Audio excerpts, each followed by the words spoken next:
Greater Good Radio. Connect, learn, heal, and grow. Years ago, I happened to be working at the Hawaii Nature Center as the operations director. And we had a wall that was leaking. So I was out there exploring and to kind of discover what was going on. And all of a sudden, the wall started to collapse.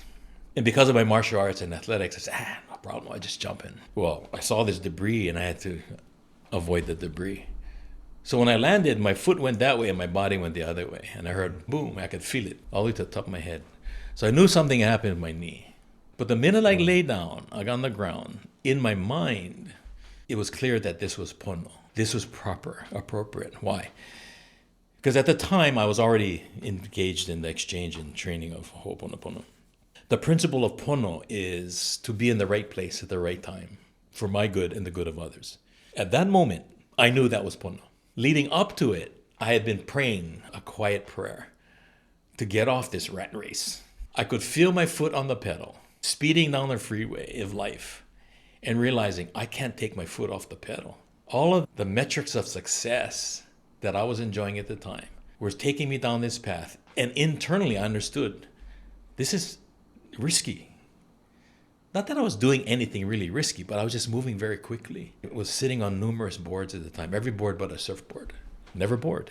But the reality was I was pushing, I was moving, I was tracking all of these different aspirations and the things that you're supposed to be doing. But internally, I knew there was no balance. So my prayer for Pono was that, how do I get off this? How do I stop this? Because for some reason, I can't on my own. I felt like somebody pushed me off the wall, but the wall collapsed. And that's when I knew it was Pono. Because at that moment, my life changed. It was my right knee. Esoterically, we look at directional pivots, right? That was a pivotal moment in my life. I got up off the ground, couldn't walk, and realized this is Pono.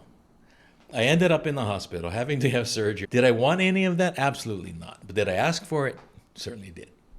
Did my life change? Absolutely. It changed for the better. I can honestly say I didn't injure anyone else in the process. It changed for the better, meaning what? What happened? Meaning that had I continued on that path, the likelihood of doing injury, mentally, emotionally, physically, to someone else, or to whether yourself, it was my family or to myself, was much greater. So in this case, I will say divinity, the kupuna, the elders, they found a kind way to slow me down. So in other words, the message to me was, boy, take a knee.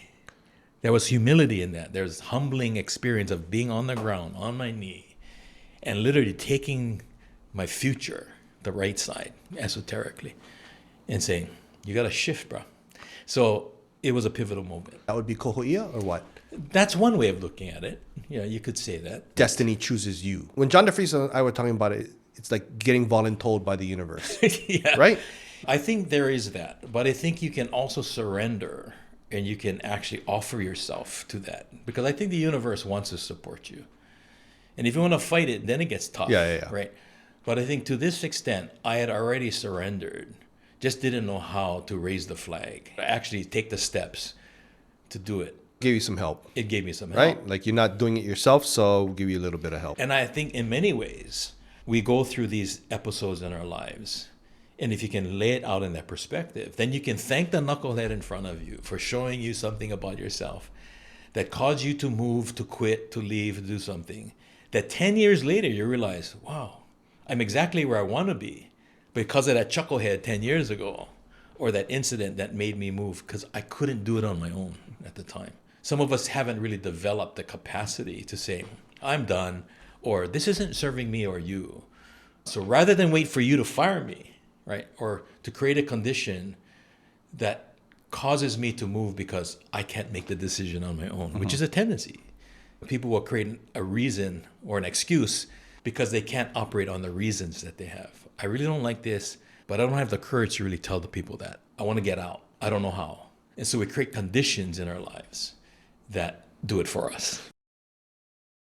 If you resonate with Greater Good Radio, please join our community at www.greatergoodradio.com, where you can get access to exclusive content and offerings. Hope to see you soon.